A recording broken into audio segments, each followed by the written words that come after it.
So you can also share that with friends and neighbors if they aren't able to be on this morning.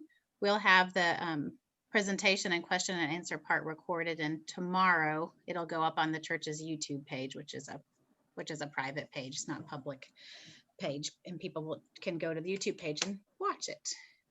Let me see if there's anything else I wanted to make sure. I told you, I think that's all of the Zoom things I wanted to go over. So I'm going to invite you to join me in a word of prayer, and then I'm going to introduce Melanie, and we will turn things over to her. So let us join together in a word of prayer. Let us pray. Loving and gracious God, in whom we live and move and have our being. On this All Saints' Day, we pause a moment near the beginning of this day, and we give you thanks. We give you thanks for the saints among us, and today for the saints gone before us.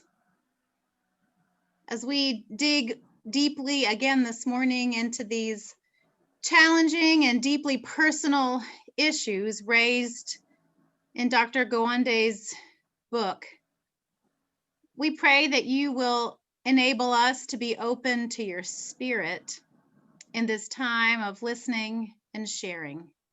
We give you thanks for Melanie, for her ministry and her witness in our community, and we give you thanks for her presence with us this morning. We pray all these things in Jesus' name. Amen. Uh-oh. Tim Harris's eyes were open all during the prayer. I've heard Dale accuse people of this before. So I'm going to go ahead and introduce Melanie. I've got one of these weird messages on my screen that makes me nervous. So I'm going to do my best because the weird message on my screen is covering up my biographical information about Melanie, but I'm not going to click on it. It's telling me that somebody else is signed in on this Zoom account, and if I click OK, I think we'll all disappear. So I'm not going to click OK. Well, we are grateful to have the Reverend Melanie Childers with us this morning. She is familiar, I think, to some, if not many of us. She is the chaplain at Watauga Medical Center, and she is also a counselor at the Cancer Center that is connected to Watauga Medical Center. She has been here, this is part of what's blocked on my screen, I think since 1998. Is that correct, Melanie? She has been serving as a chaplain up here since 1998.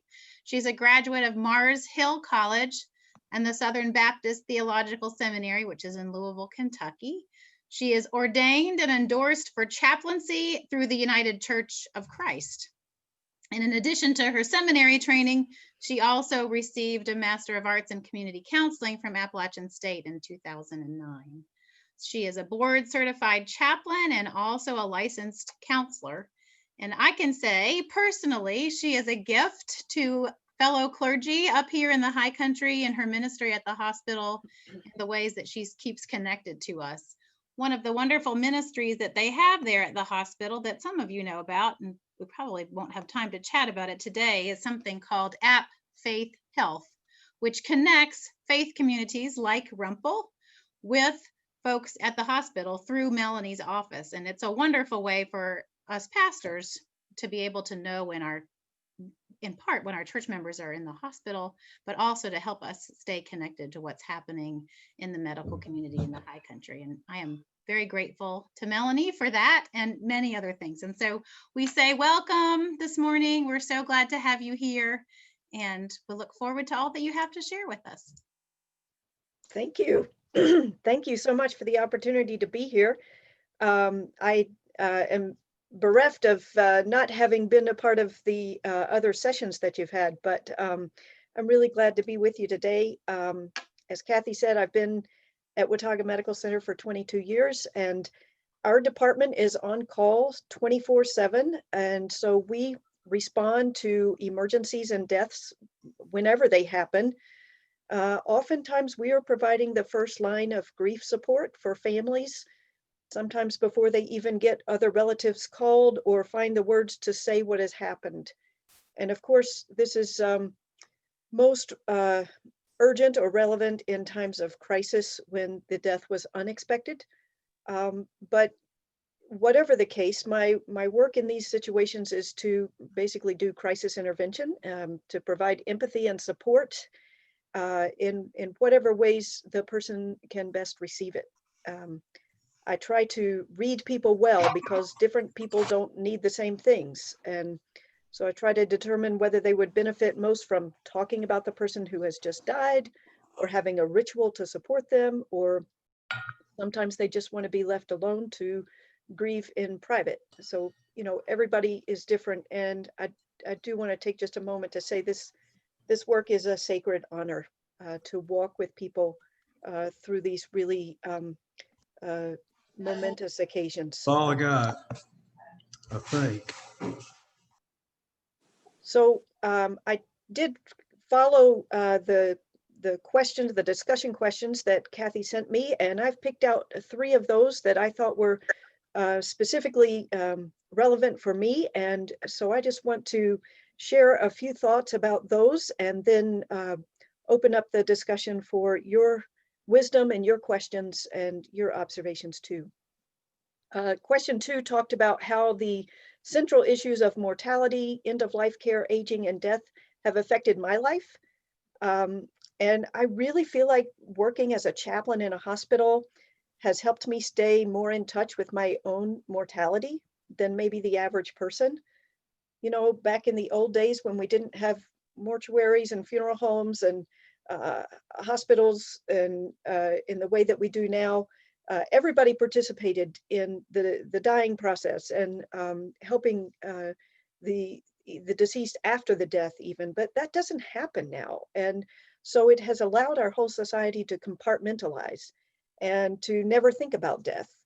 I can compartmentalize with the best of them, but seeing people die on a daily or weekly basis, and more importantly, helping people prepare for and think about dying, or at least stop avoiding the idea of death, it makes it hard for me to forget that this day will come for me too.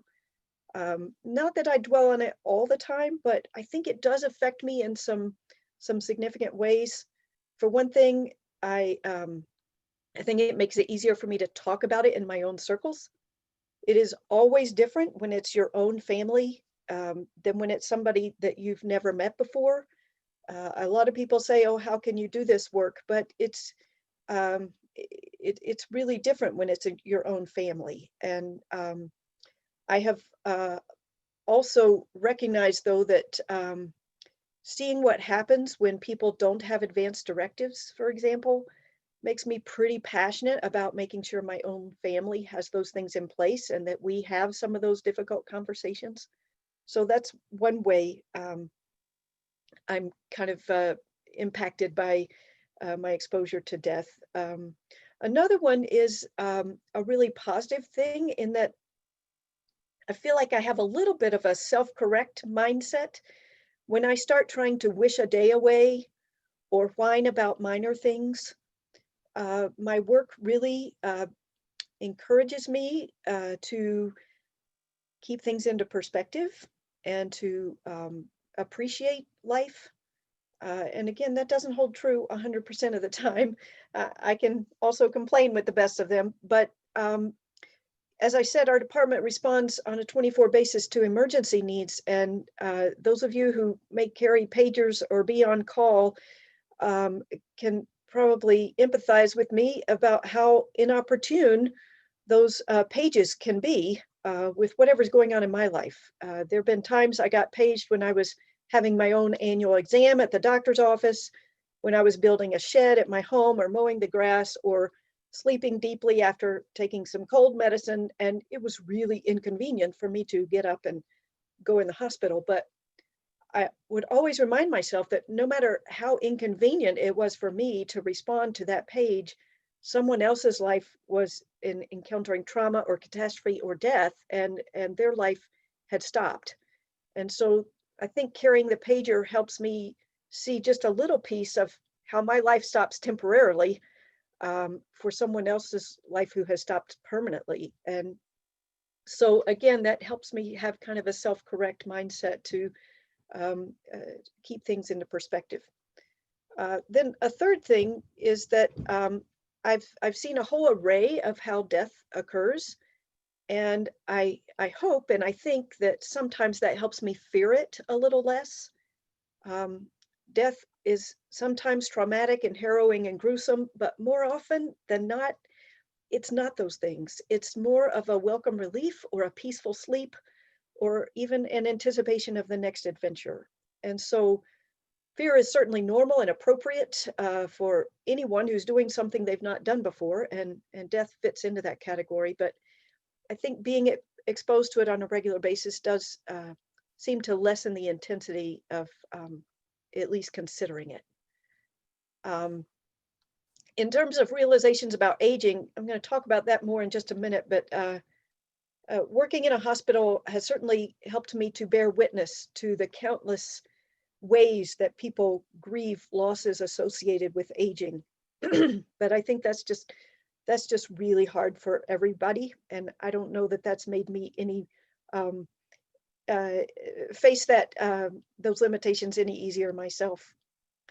The number 4 discussion question focused on the tensions between keeping older adults safe and helping them live their best lives. And this to me was a highlight of the entire book in terms of its contribution to our current society, because I appreciate this tension. I think it's a huge challenge that we're facing right now.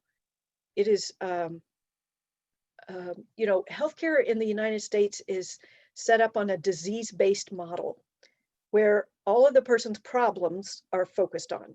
It's the problems that bring you into the hospital, and those problems are then meticulously identified and explored, and we go about trying to figure out how to fix those problems, or if we can't fix them, at least mitigate the damage that they do. And then combined with this disease-based model, physicians used to work in a very paternalistic style. And so we had people in authority who knew what we needed, telling us what our problems were and what they would do to fix it. And we were sitting there saying, yes, doctor, whatever you say. This was exemplified too in terms of the disease-based model, where hospitals sometimes referred to a patient as like the gallbladder in room 208 or the lobectomy in ICU 3.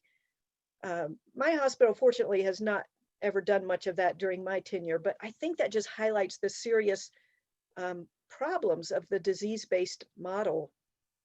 Some of healthcare is changing, while other parts are lagging behind. We are not nearly so paternalistic as we used to be. But I see keeping people safe, regardless of their own goals in life, as a part of that paternalistic period that is lagging behind. I do agree that being safe and confined is not the way a lot of people want to live their lives or to go out of this world. It's also a challenge for me not to get sucked into the vortex of the disease and problems. My goal as a chaplain is to live out of a strength-based model, where we identify the things that are working well for patients and emphasize those and shore them up and help each other use them for coping with the things that aren't working so well. And obviously, spirituality is one of those pillars often that supports people who are going through a crisis. And so we try to highlight what's helpful for them as they navigate those difficult decisions and loss of independence and those kinds of things. I am continually reminded of the super high value that's placed on independence in our society. I cannot tell you how many times people have framed all of their goals in life solely on staying in their own home. I sometimes have a hard time encouraging people to think more specifically about what quality of life means to them, because they can't get past the question of staying home versus being forced out. And it's just a dichotomy, and that's it's an either or barrier that we can never get beyond to learn about the ice cream and the football games or the music teaching, some of those things that Gawande discussed in his book that also give a sense of meaning. In addition, I hear a lot of patients lamenting that they will be a burden if they can't do everything for themselves, and they just don't want to be a burden. Our culture has really done us a disservice by worshiping youth, I would say, and independence to the point that we can never accept our limitations or our need for help from other people. And I believe that's also a spiritual loss, because interdependence is a spiritual value. And it leads to some of the problems the book describes. If everybody worships independence and goes home when they're unable to care for themselves, they're going to be right back in the hospital in two days or a week with a potentially worse problem. So I wrestle with this. I see it as very important to help people think about their goals and to honor those more highly than we seek safety for people. But at the same time, we have to balance that with people who come into the hospital every 3 weeks their whole lives because they won't accept help. And what do we do with that? I would love for us to get beyond the fixation with staying home and think more deeply, as Gawande encourages, about what is really meaningful to me besides staying home. Perhaps I could stay home, or perhaps I could join others in need to share a home and the cost of care, or perhaps I could return to the congregate living situation I so loved as a college student. Even super introverted me thrived in a dorm situation. And so I feel like the fixation with staying home is not always serving us well. And I would love for us to be able to get beyond that, to look more deeply at those goals for what makes quality of life for us. And then the final question that I'll address is the necessity of courage when facing aging and sickness. You know, there's a common cliche that getting old is not for sissies, and I definitely agree with that. So courage is definitely needed, but I was thinking about some other things beyond courage that are required. And I came up with two things that I think have been really important for me and in my work as a chaplain. The first thing is a worldview or a philosophy or a spirituality that makes space for aging and sickness, so that we aren't caught up short, having thought ourselves to be invincible or eternal all the time. And so that our worldview and our spirituality has already been tested a little bit and proven itself sturdy enough to hold up under critical or life-threatening situations. If our faith has never been tested, if we've never had doubts, then our belief system has less of a chance to get strong and prove it can support the weight of hard times. And hence I hear from a lot of people, oh, it's just God's will, or I'm just here till God takes me home, with no further reflection on how they see themselves in relationship to the world around them. What are the meaningful relationships? How have I meaningfully contributed? What do I think my purpose on earth has been? You know, the big questions. And a worldview or a spirituality needs to recognize that mortality is inherent in life. It's a part of life. And we need to be able to make accommodations for that throughout our life.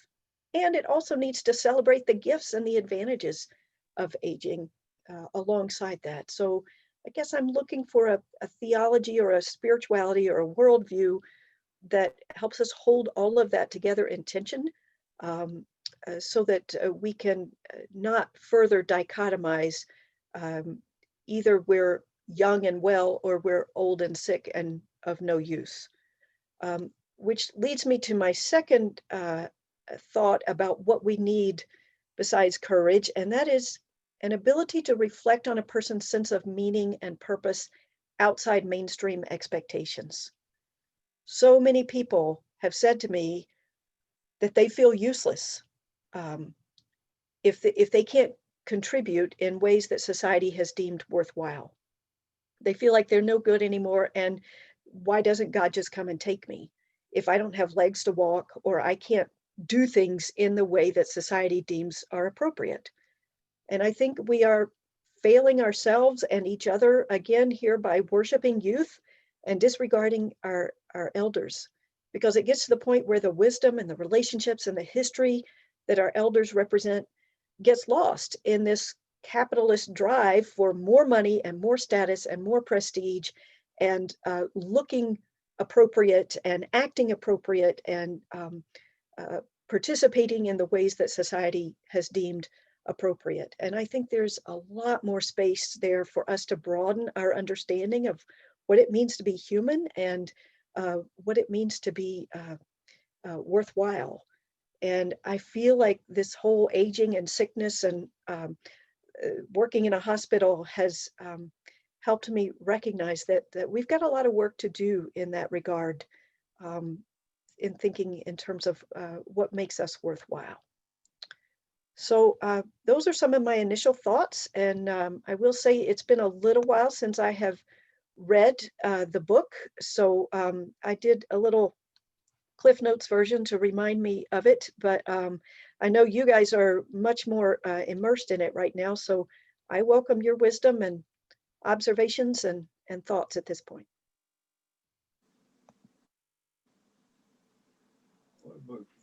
So feel free to either unmute yourself or to write a reflection or a message in the chat. Melanie, this is Annie.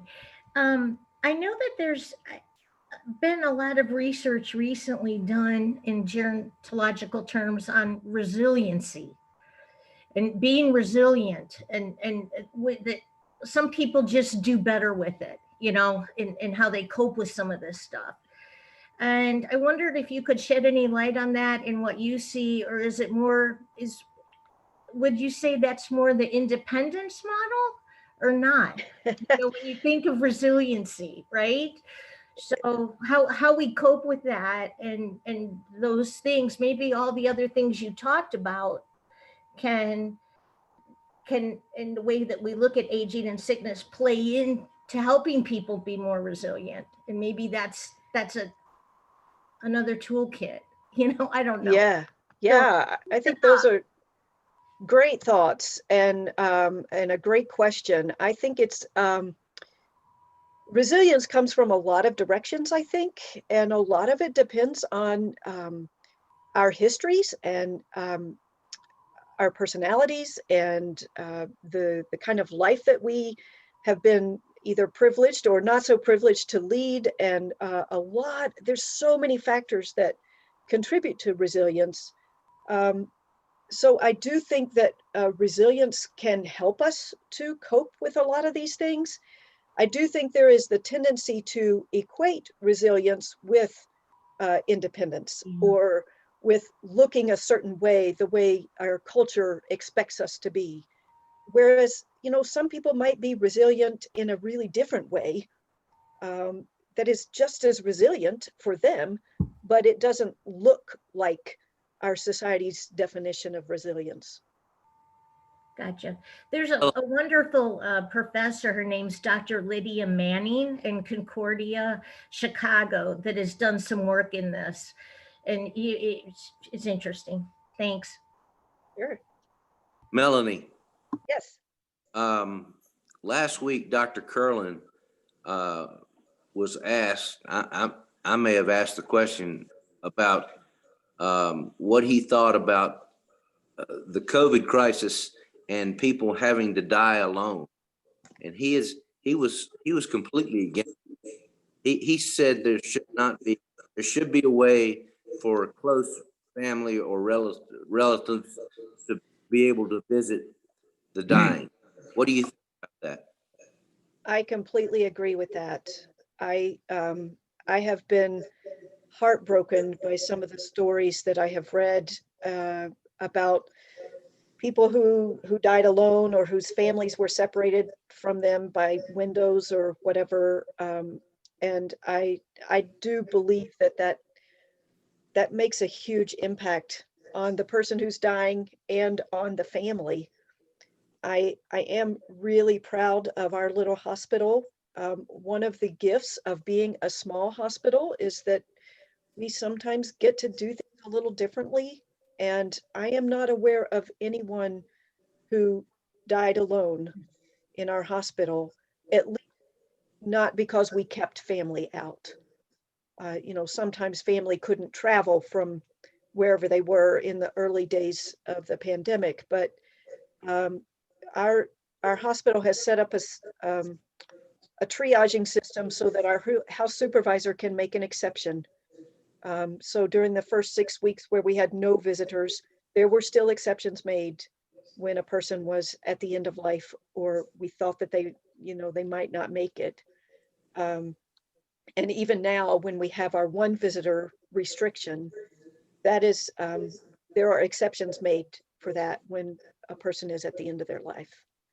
I know we had one patient who had 5 brothers and sisters. She was not married. She had no children. And rather than say, 2 of you can come in and nobody else, they just let all 5 come in. Now they had to stay in the room. They couldn't leave the room the whole time they were there, and all the other restrictions. But and even in our COVID unit, I will say that there have been exceptions made, and we sacrifice our PPE in order to dress a person completely out so that at least one person can be there with that person. Thank you. How was that decided, Melanie? Was it a consortium of people like Mr. Mantooth and you and others that came to this decision? Because that's wonderful that that's the case at Watauga. Yeah, I would say that it was collaborative. Sorry, I'm getting some feedback. A collaborative decision that was made. It started out, we have an incident command center. And so our incident command leaders were kind of funneling all of those questions. And, our hospital has always been a small community hospital. And I think the values and the culture of this community are reflected in how the hospital makes its decisions. And those aren't always perfect by any means. They're not always even great, but I think in this situation, there was not really ever a question that, when push came to shove, we would make an exception for people.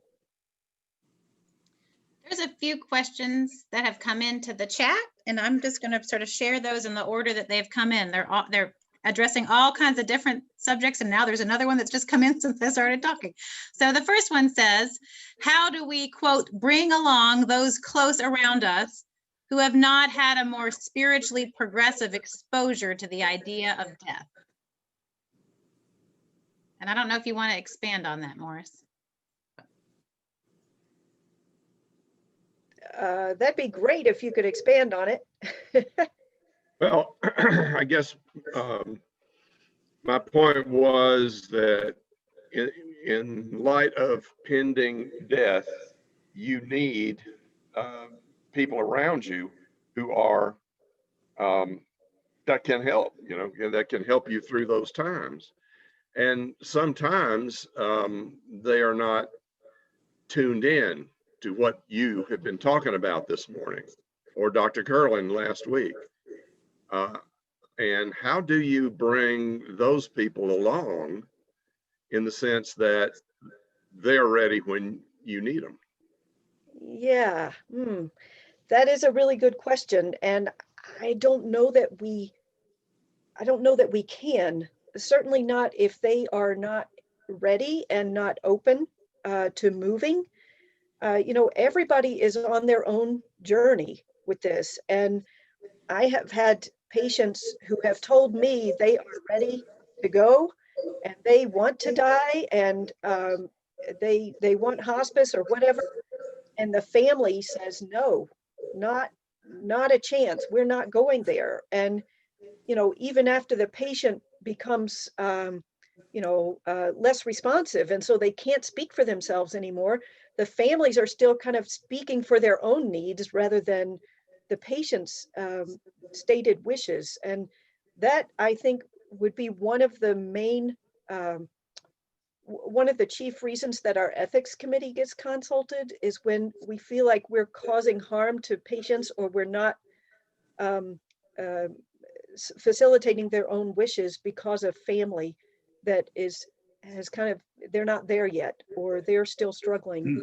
A lot of times I feel like ethics consults are really more about grief work than ethical dilemmas. And sometimes if I'm able to make a good connection with somebody and provide some real grief support to them, they can come along, and it is able to make a difference for them. But you can never force somebody down that road. And a lot of times there's also unfinished business that people are kind of projecting on to this deathbed situation, and because of that unfinished business, they can't let go, or and family dynamics, for better or worse, often get played out in those situations. So we can't fix those things, but I do believe that sometimes giving some intentional grief support to the families, the loved ones, can and honoring the place where they are, as well as the place where the person is, can really be helpful. I don't know if that answers your question. So Melanie, this Oh. is Alice. How are you? Good to see you. Oh, hey, Alice. Hey, we are so thankful for your wisdom and your experience that you're sharing with us today. On the flip side of what you were just talking about, with my work, we have a lot of folks that are suffering from addictions. And in many cases, those are terminal illnesses. They are not going to end well. And you have those repeats in the ED that are there with a drug overdose, and they do the Narcan and just go back out and start all over again. I wonder if you have any wisdom in seeing all this and working with this situation that you would share to us as a community of faith on what we can do in some measure with all of this. With the addictions specifically. Yeah, I appreciate you bringing that up, Alice. That is a real issue in society and in our community. The first thing that comes to mind is that we need to really see this for the illness that it is. It is a disease. It is an illness. I get so frustrated sometimes because some people are so quick to judge a person who has an addiction, but we don't ever judge people who have diabetes or who have heart failure. We have somehow categorized that separately, but my behaviors and my actions also can cause diabetes, and yet we just pour all of this judgment and condemnation on people who have addictions disorders, and that really breaks my heart. And I have made some efforts, and there are others in the hospital who are really making efforts to try to help people see that in a different way. But I think either people have never known somebody with an addictions disorder, and so they just think they should be able to snap out of it, or they do know somebody they love with an addictions issue, and they've been really hurt by that, and they're kind of taking out their anger and unresolved issues in that regard. So I agree with you, Alice. I think this is a huge issue that our culture is not really dealing very well with, and I think there are also racial implications of that, and all kinds of implications that we could do better if we see it as an illness and treat it as an illness and not a crime, and not a moral failing. Thank you. Melanie, there's one of the other questions from the chat says this: one of the takeaways of being mortal for me was his belief that so many unnecessary procedures, surgeries, tests, etc., are done to the elderly and extremely sick. Do you see this much at the hospital? I'm assuming she means the hospital where you serve. And should the refusing these types of interventions equate to our speeding up of our death process? Is it a signal that we are giving up? So there's a lot of questions there, I guess. Wow, there are a lot of questions in that. So in terms of a lot of unnecessary procedures being done, I don't see that much.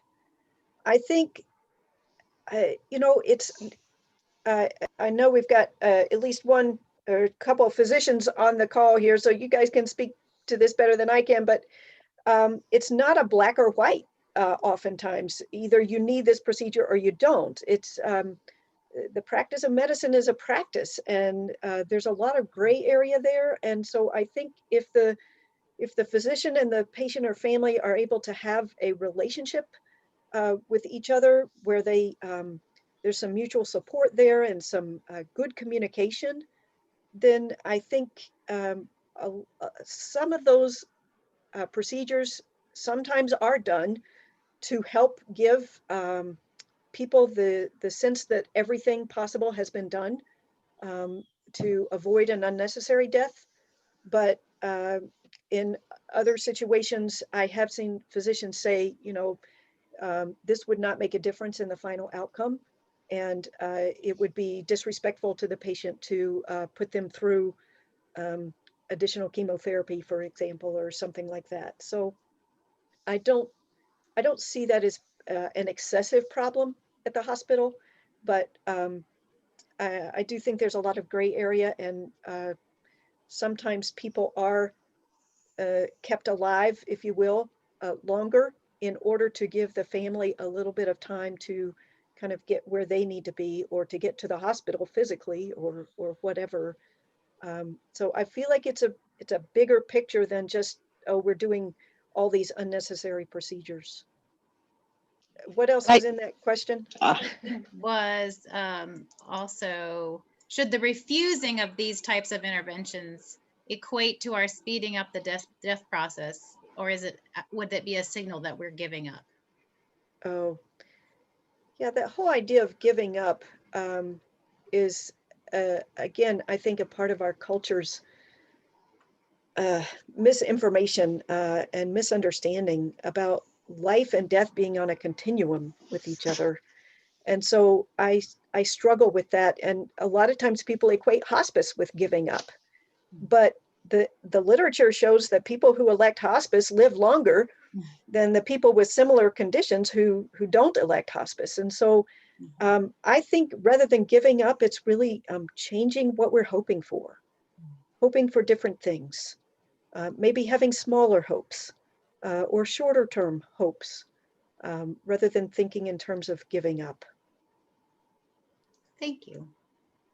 The next I think question, I okay, go ahead, Kathy. And then there's a Okay. bunch of questions in the chat I want to get to too. So go ahead. Okay. Go ahead. I just wanted to comment too that I think that question demonstrates the importance of having advance directives, and you speaking with your family and making sure they understand what your preferences are, and that late procedures may or may not be what the patient wants or what you want.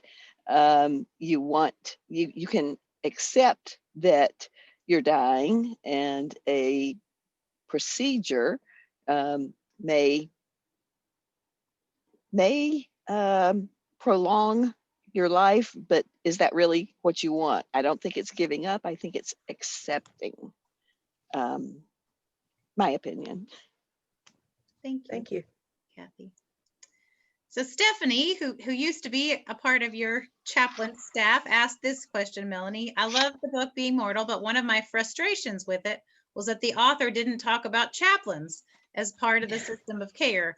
And Dr. Curlin did raise a little bit of this last week too, that his critique of Dr. Gawande's book is that he wasn't writing it as a person of faith, and because that was it's not an important part of who he is. And so I think Stephanie's question probably gets at that same thing.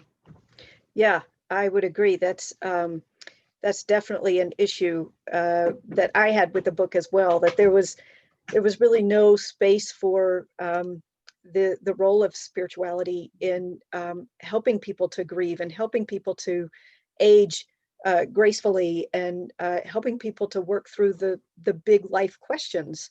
So I'm with you, Stephanie. Unfortunately, that feels like a common miss in our society when we're talking about these things, is that those softer parts of the equation are are not considered.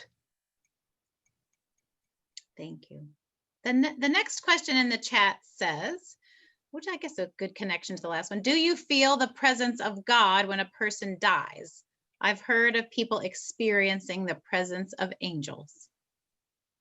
Yes, the short answer is yes. As I said earlier, this is sacred work, walking with people through challenging times and through the moment of death. I just see that as a holy moment, and I do experience the presence of the divine in those moments many times. I will not say always, but often as well. The person, him or herself, I think, is experiencing the presence of the divine, and that's even more important. Yeah. Thank you. There's the next question. Russ had sent a comment that hopefully everybody's been able to see. The next question says, how do you address the challenge of happiness? Specifically, when my 96-year-old father, for example, appears downcast and unhappy about his inability to move around the house. He uses a walker, but has fallen several times. He and my 92-year-old mother live in their own house.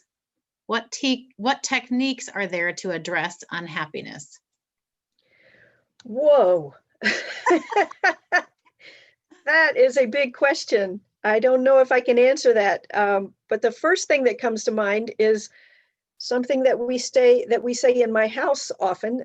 My partner reminds me that our life is not designed to be happy all the time. That happiness is not a given. It's not a guarantee. Life is hard, and there are difficult phases of it, and that is a part of life to be expected and hopefully accepted in some regard. So that's my first response, is that happiness is not a guarantee, and it's not something that we should expect 100% of our lives. I think sometimes happiness is a symptom of us feeling something deeper, or a lack of happiness is a symptom of us feeling something deeper that's unresolved. And maybe we haven't come to terms with something or accepted whatever those limitations are.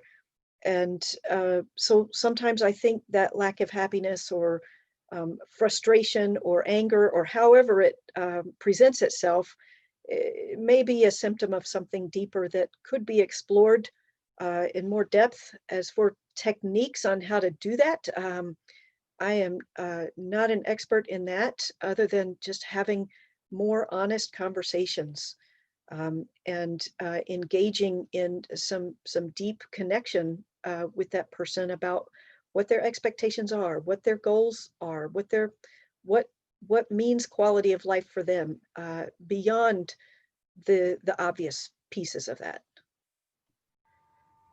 Melanie, this Yes. is Amy. In regards to that question, the first thing I thought of too was what you had kind of talked a little bit about, the grief work. There's a sense of loss that the person can't do what they do anymore, that loss, and addressing that through grief. And like you said, the conversations, but that was the first thing I was thinking, loss, that they and lost their ability to walk. Right. And you've reminded me that all of those losses are griefs. Yeah. And some people die in little increments all through their lives, we all do if we look at it in that regard. But I do think sometimes rituals can help with that. I've had a patient years ago who had terrible diabetes, and he was on dialysis, and he just was losing his body limb by limb.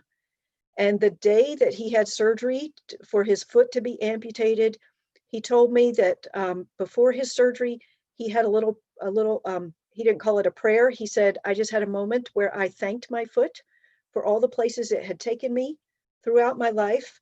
And I just expressed my gratitude for it. And so then I was more able to let it go. And I'm a person who really tends to feel things deeply. And so I have found that rituals often do help in those situations. So if there's a technique for the last question, maybe it would be offering a ritual of some sort to let something go if we know it's never coming back. Thank you. That's the last of the questions that were there in the chat. So feel free to ask some other questions. We've got about 10 more minutes with Melanie. So feel free to ask or type another question if you have one. Melanie, this is Yes. Carol. I just wanted to, you talk about how you counsel in not only with the dying for any other cause, but in the cancer center as well. 4 years ago, my best friend died of cancer, and she lived with 2 separate types of cancer for about, I'm going to say it was 14 to 15 years. And she had said to me, one of her friends, another one of our good friends, would not really let her go, so to speak. She didn't want to, she goes, well, you need to try this, and you need to go to MD Anderson, and you need to do this. And what our other friend didn't know is she had been trying all these clinical trials. She had a doctor in Indianapolis that was really working with her. I had met her on one of her visits, and you could just tell there was this connection between my friend Kim and her doctor that were, well, it was a phenomenal relationship. And so my friend had a difficult time talking about this to our other friend, saying, just, you've got to stop this. So I said, I've been through this with my parents. Do you want me to discuss with her why she needs to just kind of back off? And I did. And I said, I think sometimes when the patient gets to a point and they realize there's nothing else that can be done, and the only thing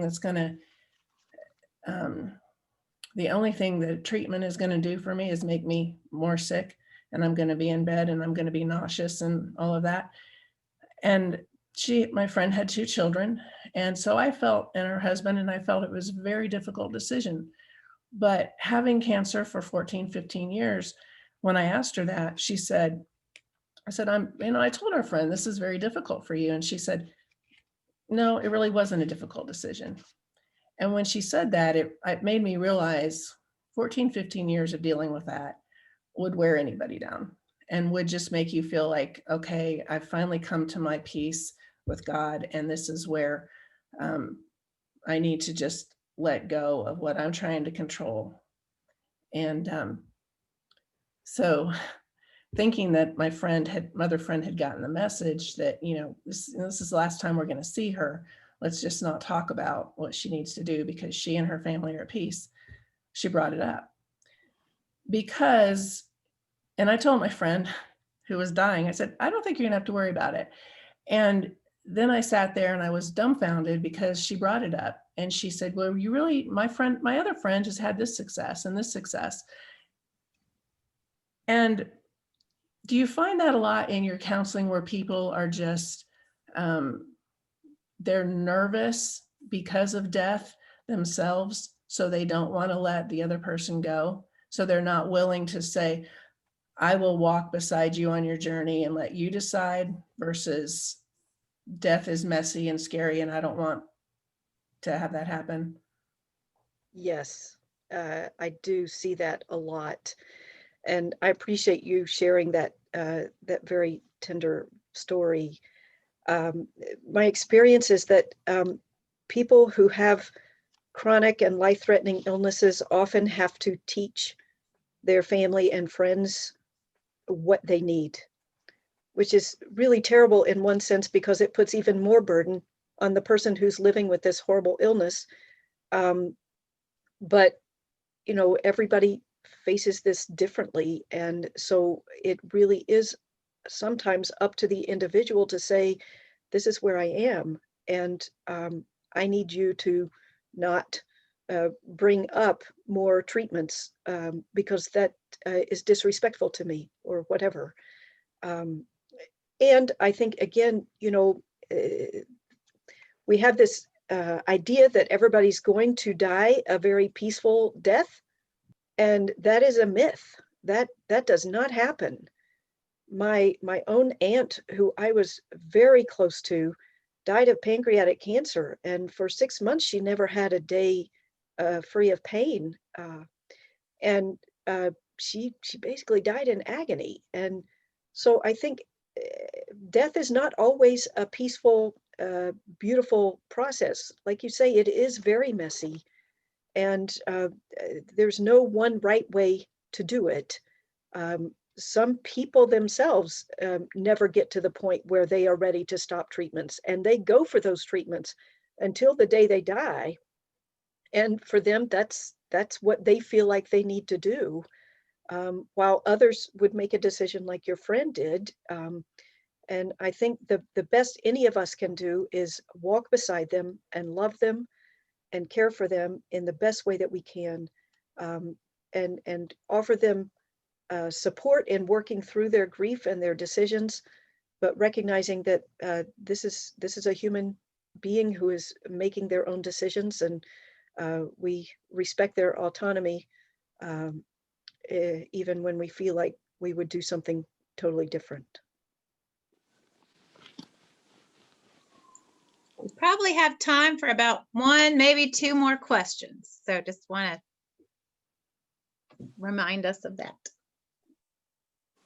Kathy. Yes. Melanie. I was as an only child with both my parents at death. And I didn't really know the moment of death, except that it was shortly after they had been given another injection. And sometimes I wonder if the doctors were waiting for me to get there, to be there, to do the inevitable help in the process of death. But, it's just, you envision this dramatic watching of the last breath and that sort of thing. And I didn't have that. Did that feel anticlimactic to you? Was it a struggle? Yes. On the other hand, maybe it protected me from what it would have been otherwise. Yeah. Thank you for sharing that. Death takes all kinds of different forms, and sometimes it is very dramatic and very clear, and other times, I've often wondered, the time of death that these caregivers pronounce seems a little bit arbitrary to me, because,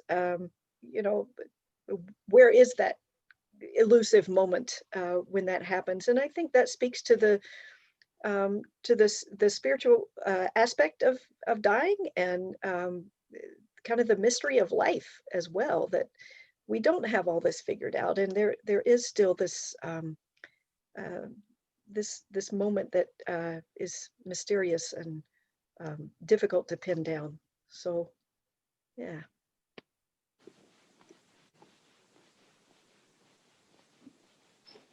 On the other point of limitations and wanting to die because of being so limited, that's not just at the deathbed. In fact, Kathy is aware of my little plaque I see several times a day that says, don't let what you can't do interfere with what you can do. I love that. I love that. And sometimes we have to find new things we can do, because things that we thought were the only things that we could do, or the only things that we love to do, we don't do anymore or can't do anymore. And so, yeah, that's challenging. One more thing about the hospital's resources, people may not be aware of the prayer room, which is just past the cafeteria. Mm-hmm. Has a wonderful grand piano there, and resources, and room for enough to sit that you could have even a little service. I'm aware of it because I used to give Dr. Helak a piano lesson in that room when it was not occupied.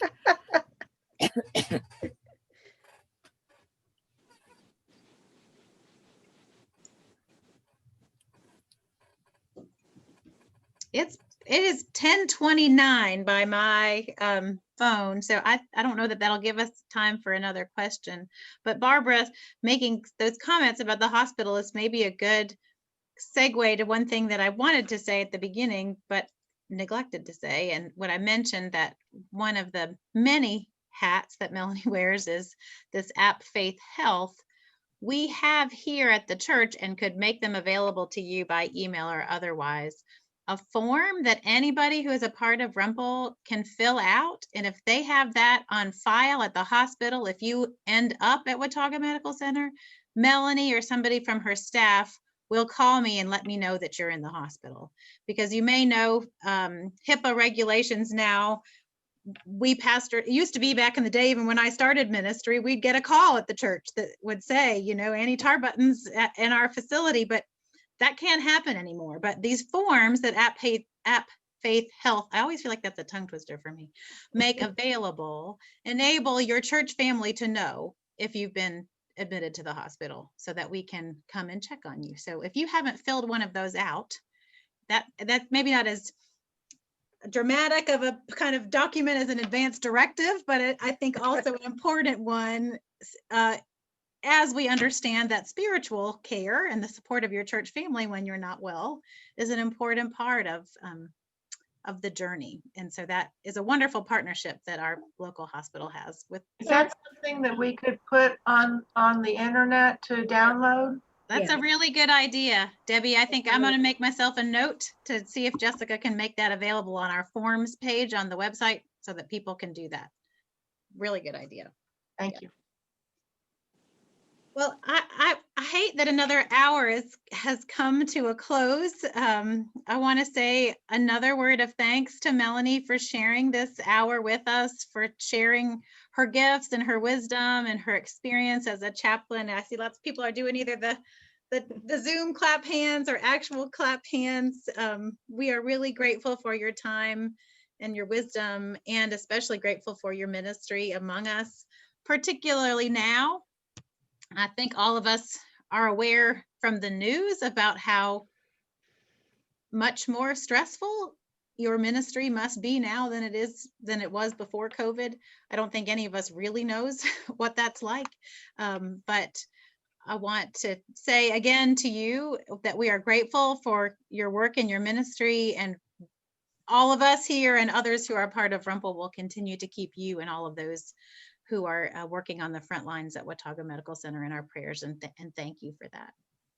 Thank you. Thank you so much. I do consider the work of the hospital chaplain to be an extension of the local congregation's ministries, and being in partnership with all of you is important to me.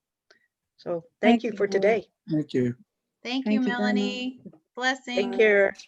And Thanks so much. anyone is welcome to remain on the screen for coffee and not catch up the condiment, as Dale said last week, but catching up with one another if you would like to. And this series continues next week with that same joke maker, Dale Hamrick, one of our retired physicians in the Rumpel family, will be sharing with us next week. So wait, will you wave, Dale, in case people don't, or he's got his thumb up right there.